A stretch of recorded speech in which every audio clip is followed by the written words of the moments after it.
Prazer. Gente, vou convidar vocês para... Osimar, coloque, por favor, o nosso Insta do Tarde Top. Vamos lá? Quero convidar você para participar, né? Já tá seguindo a gente? Não tá? Tá aqui, gente, ó, Tarde Top. É só você seguir. E também vou convidar você a mandar sugestões de pautas aí. Eu sei que muitas pessoas ficam mandando no meu direct pessoal, no Não Liderança Oficial. Não, é neste aqui do Tarde Top, tá?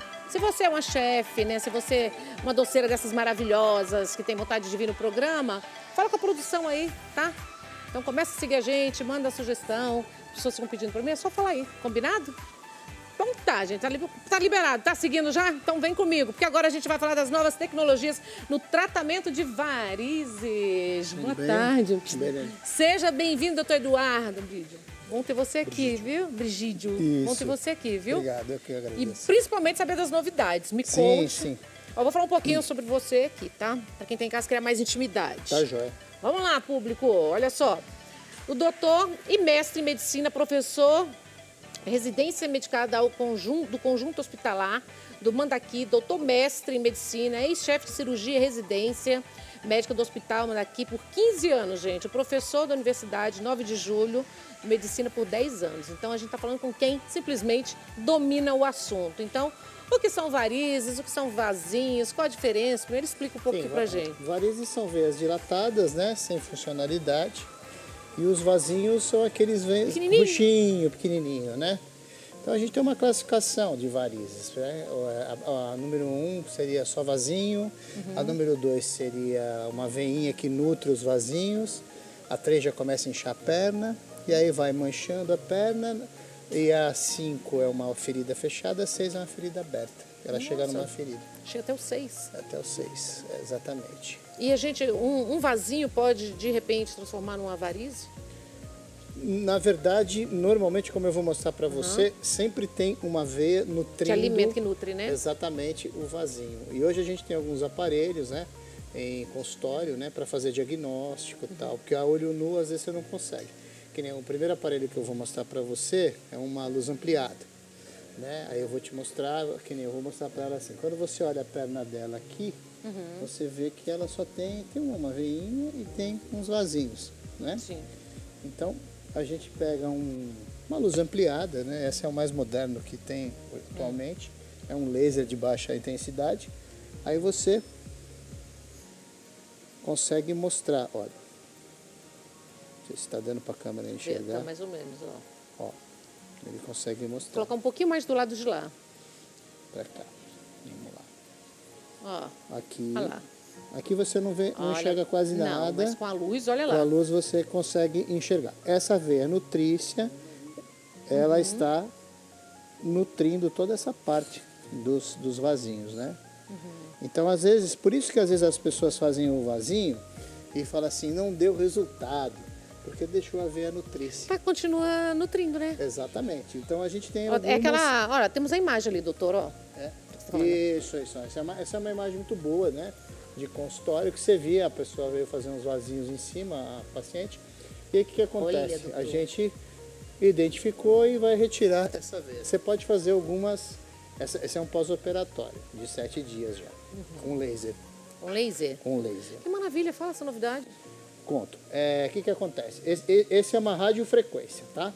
Então, você coloca faz uma punção através do ultrassom, né, que a gente fez, chega até ali na virilha, onde ela termina essa fena, e ao invés de você retirar essa fena com corte e tal, você vem queimando ela por dentro. Olha. Essa é uma radiofrequência, é feita com calor. E a gente tem o laser, que é feito com a luz de laser mesmo, né? E o laser hoje você consegue tratar tanto o vaso pequeno quanto essa fena. E essa aqui é indicado para safena? Para safena. Essa é uma cirurgia que a gente chama de endovascular. Cirurgia endovascular é quando você vai por dentro do vaso, né? Tá? Essa é uma cirurgia endovascular venosa. Você coloca um catéter e aí você vai... Como que é essa cirurgia? Quanto tempo? É uma cirurgia feita no hospital? Pode ser feita em hospital, mas hoje a gente já está fazendo com uma sedação e anestesia tumescente, né? Que é um pouquinho de anestesia em consultório. Né, se tiver todos os aparatos, né, a licença para fazer em consultório. Mas dá para fazer em consultório. É um dos avanços, né? É, um dos avanços. Esse tipo de cirurgia que antigamente A vovó Nossa falava que ia ficar 3 meses Não em era uma casa. faixa que enrolava. Você faz... Hoje eu fiz uma, por exemplo, ela amanhã está trabalhando home office. Sério? Sério, é muito rápido. Esse é um aparelho de laser, né? A gente nunca... Mas eu posso mostrar para você um catéter dele, como ele é feito. Ele é conectado no aparelho, né? E através dessa fibra, você consegue a luz. E é com essa luz... Na sua mão, só segura. eu vou deixar só para você ver. Aí você introduz ele por aqui, chega até aqui. Através do ultrassom, você enxerga tudo. Tá, vamos segurar para a mão só para a gente mostrar. Aqui. Esse é um catéter que é conectado naquele aparelho. Aí tá bom, tá mostrando, ó. Certo? Já estou naquela câmera. É. Ok? Então, assim, essa é uma novidade, né? Que a gente tem feito hoje de cada...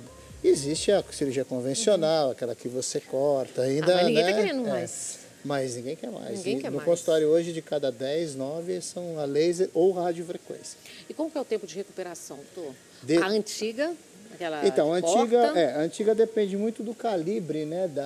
Vamos falar a mesma cirurgia nas duas situações. Você vai demorar para ficar bem mesmo uns 30 dias. Caiu, deixa aí. Uns 30 dias, mais ou menos. De 15 a 30 dias. A outra, 2 dias. Faz na sexta, segunda Gente, está que trabalhando. maravilha. Segunda-feira está trabalhando. E a gente trouxe o ultrassom todo mundo já conhece. O ultrassom, assim, por exemplo, esse laser, ele vai localizar até meio centímetro. Então, na hora da marcação, tem veias que você não vai enxergar. Como a gente não enxergou aquela veia dela. Se ela fosse fazer uma cirurgia sem uma marcação, o que acontece? Ia ficar veia. E Aí ela ia falar quanto assim... tempo depois eu teria que fazer novamente? Depende muito, né? Porque ele consegue atingir até meio centímetro abaixo da pele. Então, o que acontece? Quando você faz uma cirurgia sem uma marcação adequada, acontece que você acaba deixando veia e aí volta em 2 anos. O pessoal 2 fala anos? volta, na verdade, em 2 anos. Que ela dilata, tempo, né? É muito pouco tempo uma E aquelas cirurgia. veias bem calibrosas? Então, às que vezes... falam que já... a gente tem que fazer um diagnóstico, um estudo bem feito, né? Hoje a gente faz um estudo, né, com ultrassonografia. A ultrassonografia ela vai me dizer se essa pessoa teve trombose, ela vai me dizer se essa pessoa tem refluxo na veia safena, o calibre da safena, quanto de energia eu tenho que usar no laser, na radiofrequência. Nossa, ele me dá toda uma precisão para não ter recidiva, voltar, né? Essa veia que teve a trombose, ela pode ser operada? Pode ser operada desde que a trombose, a veia que está lá no fundo da perna, né? Que a trombose é uma veia profunda que entope. Quando ela está funcionante, ela pode ser operada sim. Pode ser operada. Quem não pode fazer cirurgia, doutor? Tem alguma contraindicação? Então, em casos de entupimento mesmo da trombose, né? Que não tem jeito, né? Mas a maioria das pessoas hoje se opera. Nem que se for para tirar as veias, você deixa a safena e tira as veias que estão causando as dores, né? Porque varizes, o pessoal às vezes acha que não é nada, mas varizes dá dores, dá cãibra, dá mal-estar. No final do dia chega em casa, põe a perna para cima, piora a qualidade de vida, né? Então o objetivo hoje da cirurgia de varizes são 3.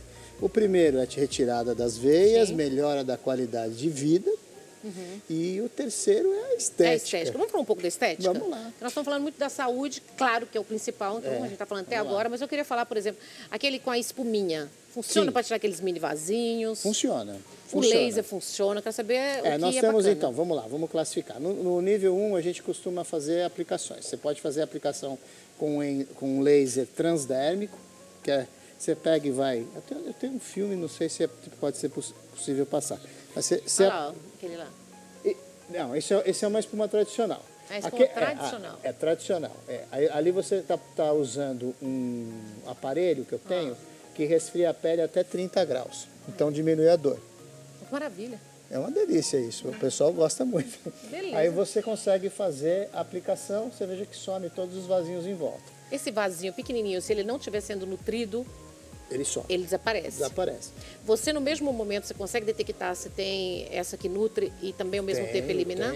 Tenho fotografo, mando para o paciente, explico tudo direitinho, falo, você tem que fazer isso, para ser, né?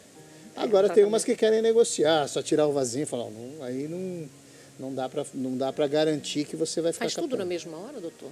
Dá para fazer, mas aí a gente tem que marcar, né? Porque às vezes aí você tem, para tirar as veinhas, você pode usar a convencional, que é muito boa. Você pode usar um laser transdérmico, que nós temos em consultório. Esse laser pode manchar ou não? Pode manchar. Então já é um perigo, também já é um risco. Mas outra também pode manchar. Depende da cor da pele. Então a gente tem que avaliar bem a cor da pele, tem que avaliar bem o tipo de vaso, para você não manchar, né? Mas as manchas normalmente são reacionais, elas somem com o tempo. Algumas manchas demoram um tempo um pouco mais, outras a pessoa sai e pode ir para a praia. Qual que é os cuidados depois? Protetor Os solar? cuidados, pode se usar assim, meia também? Saiu do consultório, vida normal. Pode usar meia, deve usar meia, né? Quem tem problemas maiores e tal. Eu aboli, né? Tem alguns vasculares que eles fazem enfaixamento e pedem para trazer a meia no consultório. Eu já não faço mais isso porque existem trabalhos mostrando que tanto faz você fazer a compressão ou não no pós. Cirúrgico? Não, escleroterapia. Após a aplicação, por quê? Porque você cria mais uma dificuldade para a pessoa, né? A pessoa já tem medo, acha que vai ter dor, que não sei o quê. Aí você põe mais uma meia em cima num verão desse, né? Mas fica muito bom. Então, falando dos vasinhos, você pode fazer esse vasinho convencional, com as agulhinhas, que vão muito bem, e os lasers transdérmicos que a gente fala, que a gente tem na clínica, não deu para trazer, porque ele é grandinho, é enorme, né? Em uma outra oportunidade, a gente pode fazer isso. E aí a gente faz o laser transdérmico em vasos menores, né? E também, como o nosso aparelho ele tem associado uma criorradiofrequência, que é uma novidade também. Congela e trata a flacidez associadamente. Já está tendo 2 tratamentos em um.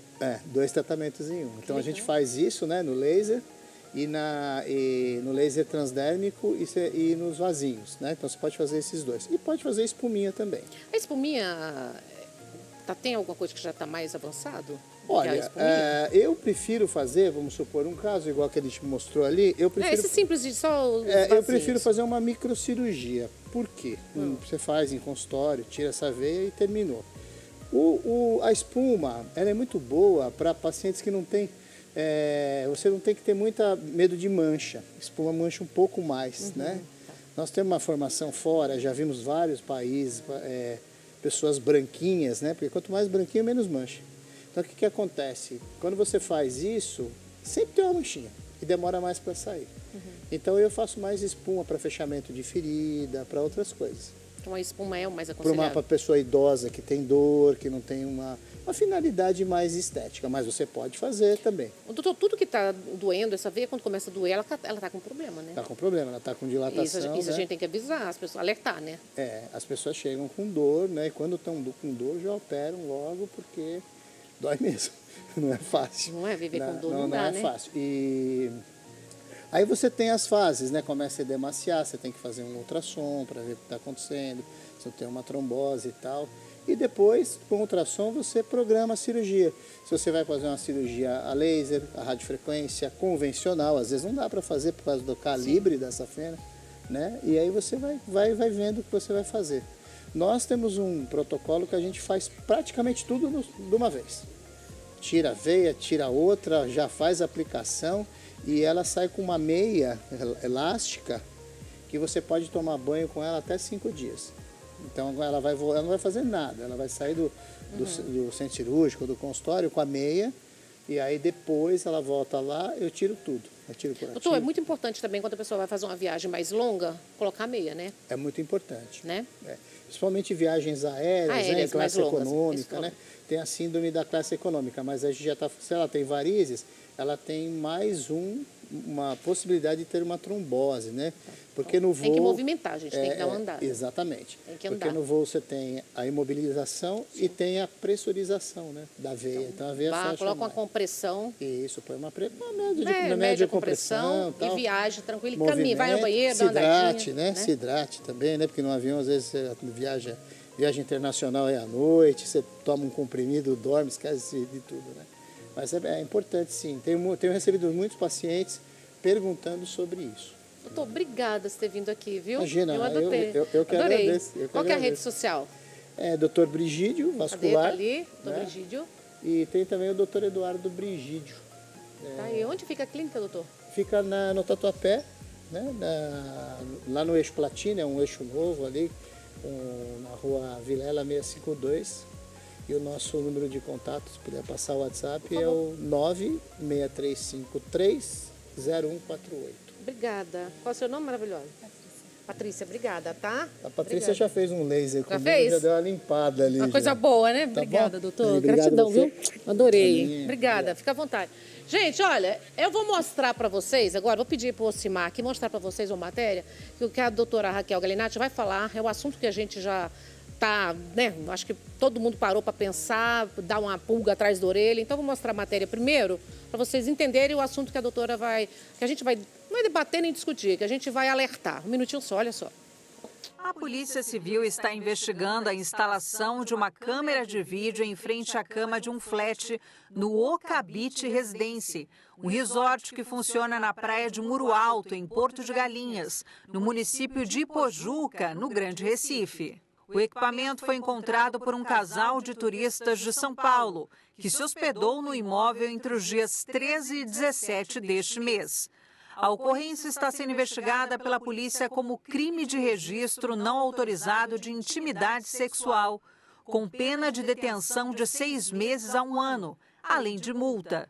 Os hóspedes que encontraram o equipamento irão processar o hotel, que não se pronunciou publicamente sobre o ocorrido. E aí, gente, o que você pensa a respeito? Olha que faz tempo que eu já vi um filme mostrando isso. Que coisa é essa, doutora? Bem-vinda, maravilhosa. Nani, você é sempre linda. Obrigada, você. Nossa, realmente a gente fica muito preocupado, assustado, o quanto as pessoas estão violando direitos básicos, né, constitucionais, o direito à privacidade, violando, sim, praticando crimes com pretextos que a gente lê que é uma fiscalização desses imóveis que são alugados de forma temporária. É crime.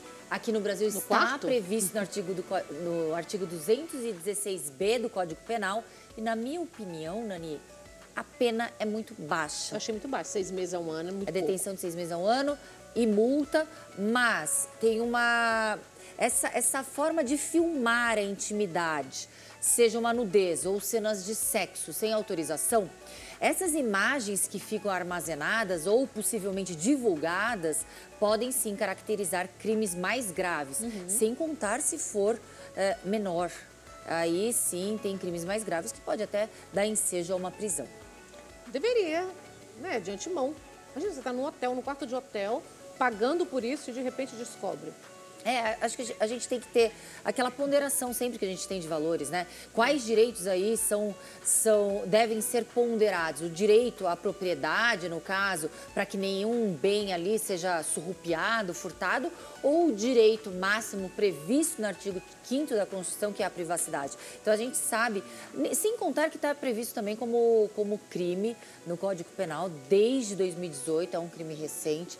Então, são situações em que, principalmente as pessoas que viajam muito a trabalho, não só a lazer, começam a ter um certo tipo de temor. Porque aí é um hotel, né? Eu imagino nos ali parecia motéis, que era um então. flat. Por isso que eu tô falando. É um resort, eu acho que é um resort. Aí eu fico imaginando agora, será que não pode colocar a câmera também no motel? Nos hotéis também? Você está colocando no resort? E a gente tem algumas dicas que a gente pode falar a respeito quando as pessoas entram, né, nos locais que estão sendo que vão se hospedar, dar uma verificada, uma varredura, mas olha que trabalho, né? Você tá indo ou para descansar ou depois de um dia exausto, né, de trabalho, né, Nani? Aí você chega lá, você vai ter que fazer uma varredura. Mas essa varredura nem todo mundo sabe fazer, vai. Não, e você vai praticamente ter que fazer um trabalho ali de mapeamento, de recognição visiográfica do local. Basicamente, você tem que olhar, sim, as tomadas. Geralmente, as câmeras de filmagem, elas são sensíveis. Então, tenta fazer movimentos, mostrar os objetos assim com movimento. E aí você vai também poder perceber se existe algum som. E o som geralmente é discreto, porque essas câmeras de filmagem, eles têm sons.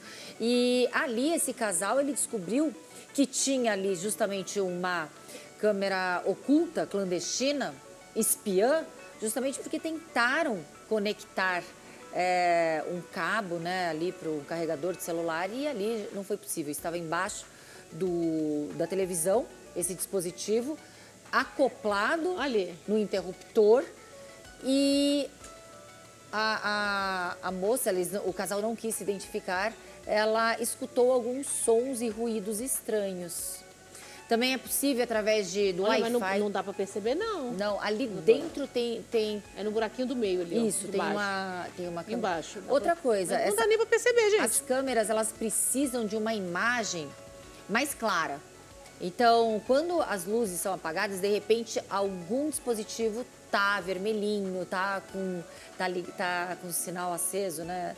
Mas realmente é um Doutora, transtorno. quem está empolgado, por exemplo, está empolgado aí, está no hotel, chegou empolgado aí, a última coisa que você vai ficar olhando, procurando. Exatamente. Né? É um abuso, essa invasão completa de privacidade, a intimidade sendo violada. Na minha opinião, a pena é muito baixa. Claro que sem prejuízo de indenização no âmbito civil, não é a minha esfera, mas a pessoa que foi, sim, vítima pode pedir um ressarcimento, uma indenização. Por quê? Porque daí tem uma grande peculiaridade. Crimes só praticam a pessoa jurídica se for um crime ambiental. Então, essa pessoa jurídica ela não vai ser isenta. Se ela é responsável, por exemplo, o hotel, vai ser responsabilizado criminalmente quem acoplou a câmera. Porém, não existe uma isenção de responsabilidade do hotel ou do flat. Ele pode ser responsabilizado para pagar uma indenização no âmbito civil. Meu Deus do céu, mas que situação, né? Ai, Nani, olha... Toda hora que a gente vai analisando, aparece uma coisa. E... Essa inteligência poderia ser usada para outras coisas, né? E parece que um tempo atrás, já na Europa, as pessoas elas utilizam muitas plataformas para locar os seus as hospedagens de forma temporária. Eu não vou falar porque a gente não pode responsabilizar essas plataformas, mas a gente sabe que tem um monte, tem várias. E ali os proprietários, porque eles não têm toda a estrutura de um hotel, para poder proteger o seu patrimônio, colocam câmeras acopladas ali, escondidas, clandestinas. Mas qual câmera que pode?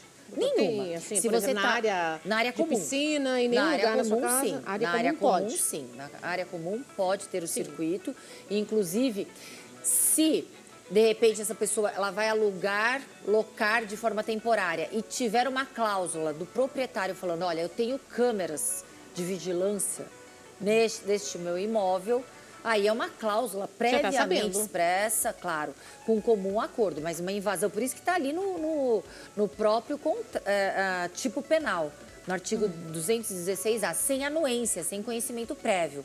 É algo que é proibido e que você entra na esfera da intimidade. Uma vez que já está no documento que está falando... Sim, daí existe uma anuência, um contrato bilateral, um acordo ali, mas você incide em crime se existe uma câmera clandestina, oculta, sem o conhecimento do locatário ou de quem está ali. Fico imaginando o que passa na cabeça dessas pessoas. Mais do que perversidade, eu acho que mais do que perversidade sexual, deturpação sexual, eu acho que essas pessoas estão interessadas em preservar o seu patrimônio, os seus objetos, mas isso não é permitido por lei. E a legislação, então, vou fazer uma pergunta básica. Primeiro, vou falar um pouquinho dessa maravilhosa, que eu já empolgada com a gente amiga, a gente não fica falando. Gente, ela é diretora da Associação dos Delegados de Polícia do Brasil, viu? Delegada de Polícia, aqui é o Glinati. Então, as preocupações hoje trazidas nesse caso pra gente é que deixou todo mundo com a pulga atrás da orelha, na realidade, doutor. Exatamente. A gente tem tantos problemas, né? A violência urbana, né, Nani? A gente tem a violência contra a mulher, em transportes Quantos policiais públicos. também. A gente tem uma falta de estrutura no Brasil como um todo. A gente não vê prioridade de segurança pública. Agora, mais essa. A gente tem que se preocupar se a nossa intimidade está sendo violada quando... transitoriamente você loca algum lugar. Doutora, mudando de assunto de água para o vinho, de vinho para água, vi notícias na semana passada que poderemos ter uma futura vice-prefeita. Nani, é claro que quando eu também li essas notícias, inequivocamente, eu fiquei extremamente honrada com o fato do meu nome estar sendo cogitado. Mas até o momento não houve nenhuma conversa, nem com as lideranças, né, do partido, nem com o prefeito Ricardo Nunes, mas eu fiquei muito lisonjeada, muito realmente... Claro que você percebe que seu caminho, né, a sua trajetória está indo no rumo certo, mas eu continuo com o meu propósito, que é buscar segurança pública de qualidade para a população. Doutora, vamos mudar o assunto, né? Nós acho que nós já falamos tudo isso aqui, a gente já está falando dos cuidados que a gente tem que tomar. Me preocupou muito esses dias, esses casos de polícia que andam acontecendo. Policiais sendo mortos, depois... Como que a gente pode falar para não estar dentro da lei? Juízas, né? Pessoas oferecendo cafezinho, desligando o ar-condicionado. Tá tudo invertido. E assim, sabe o que dá a impressão? Dá nitidamente a impressão que no Brasil existe uma tentativa de se interpretar que quando aquele criminoso pratica um crime e ele é punido, automaticamente está violando o direito do criminoso, daquele que praticou o crime. É uma inversão de valores, é uma fragilidade na proteção da população que a gente vai ficar cada vez mais refém dessas ideologias, refém dos criminosos, presos e aprisionados em casa. A gente tem que ter um choque de realidade. Se a gente continuar sendo guiado por ideologias elásticas para a prática de crimes, a população daqui a pouco está aprisionada e os criminosos ali andando como estão, né? Mas já estão assim, né? Já, é algo assim. E a gente vê... Aquele policial que foi assassinado... O policial e a policial. Você soube da policial aqui? O que acontece? Eu estava, inclusive, discutindo com pessoas que são ideologicamente se colocam como pessoas defensoras das minorias. Mas quando a gente fala em policial, é como se o policial, tanto homem como mulher, não tivessem direito a ser um ser humano. É uma mulher, ela não estava trabalhando, ela estava paisana, foi alvejada de forma covarde, executada. E ali a gente não vê, inclusive na imprensa, nas notícias, a gente vê policial foi morta numa tentativa de roubo. Tiram o direito até dela ser uma mulher, Sabrina, foi executada de forma covarde por bandidos e marginais. Você percebe a falta de... É a desumanização mesmo do policial. É como se o policial, quando ele escolhesse trabalhar na segurança pública, ele já tivesse fazendo um pacto de morte certa, um trabalho com uma cláusula de morte certa. Então, essa falta também de sensibilidade da população em algumas ideologias em que passa batido. É como se fosse mais um número. O policial morto... Não, voltou e pegou a arma dela. É algo de assustar. É assustador. É assustador. E aquele outro também que foi a queima-roupa também? Ali a queima-roupa. E depois que a pessoa lá já foi escutado, foi ouvido, foi solto? Ali, Nani, ali é um exemplo típico de como o policial, ele na fragilidade das suas prerrogativas, ele não teve a ação rápida na verbalização, quando ele falou parado polícia, ele neutralizar. Porque aquele bandido, ele estava com uma ação que não tinha outra... a reação daquele bandido esperaria o quê? Qualquer outra reação do policial, se não neutralizá-lo. E o policial pensou. Por quê? Porque todas aquelas... É tanta coisa também que vem em cima de vocês. A fragilidade da lei, o policial sendo responsabilizado por algo que ele não tem culpa. A gente vê o tempo todo responsabilidade do policial por violência urbana. Então, é uma situação que está muito difícil. A gente tem que ter, sim, um choque de realidade para que a gente não caia cada vez mais no abismo. Será que esse órgão que estão criando em Brasília lá para cuidar de todas as polícias do Brasil vai dar certo? Ainda está na fase de cogitação, mas a gente espera que sim, né? A gente torce por isso. E a PEC 300 aprovaram? Há quantos anos? Não aprovo nada, Nani. Quantos anos essa PEC 300? Eu falo, gente, desde que eu trabalhava na Rede Mulher de televisão, que, olha, virou Record News, hoje é Record News. Ó, tô falando isso de N anos atrás, N. Sempre falando, debatendo sobre isso. O que é a PEC 300? Igualdade salarial para todos os policiais do país. Simples assim. Por que o policial de Brasília... Não tenho nada contra quem ganha. Eu acho que todos deveriam ganhar a mesma coisa, só isso, tá? Então, os policiais de Brasília, eu acho que é do... Não sei se é do Mato Grosso. Não é? Mato Grosso. Eu acho que são 2 ou 3 estados só no Brasil que tem a mesma base salarial. O resto do país... Rio de Janeiro, gente. Rio de Janeiro. O pessoal morre toda hora lá e... É uma diferença muito absurda de... Mas uma notícia estado pra boa. estado. Recentemente, no ano passado, a gente teve a aprovação das leis orgânicas nacionais, tanto da Polícia Civil como da Polícia Militar. Claro que não baliza salário, porque daí estaria sendo uma violação do Pacto Federativo, da autonomia de cada estado. Mas, Dani, ali a gente teve finalmente a nossa certidão de nascimento, a certidão de nascimento das polícias civis e das polícias militares, porque agora a gente tem um parâmetro de uma lei federal para poder ditar as regras das leis que devem ser atualizadas o mais rápido possível, estaduais. A gente tem uma lei orgânica aqui no estado de São Paulo inconstitucional, ela é de 1979, vários artigos ali que podem caracterizar uma violação a lei orgânica, elas são artigos inconstitucionais. Doutora, vou fazer uma pergunta pessoal. Ai, ai, ai. Tá? Uma pergunta pessoal minha, senão sou... Só respondo para você, tá, Nani? Tá. Eu achei um absurdo. A minha produção, no final do ano, convidou um X policial para poder falar do trabalho bonito que faz, um trabalho bem bonito, inclusive até com animais, mas é um trabalho, é policial mesmo. Foi convidado e eu recebi a resposta que não poderia participar porque foi proibido, porque alguns policiais hoje, que já são eleitos, tá, gente? Eu não tenho o menor problema de entrevistar qualquer uma pessoa que seja interessante para a pauta aqui. Agora, essa coação de não deixar participar, porque só os futuros, né, que seriam pré-candidatos, que poderiam já participar de programas de televisão. É ilegal essa resposta. Nitidamente é uma resposta ilegal, viola o princípio da impessoalidade, porque deve haver uma resposta plausível e adequada de que o porquê aquele policial ele não pode representar a instituição para mostrar um trabalho que é público, que é servir a população.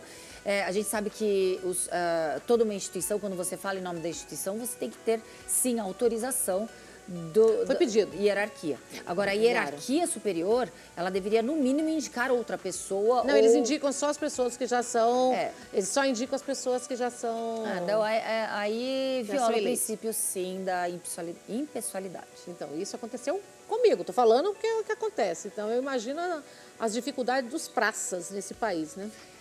Aí existe toda uma estrutura hierárquica que, sim, geralmente eles escolhem os superiores hierárquicos para poder falar em nome da instituição. Aí não é violar o princípio da administração pública, porque é uma estrutura interna que faz parte do regimento.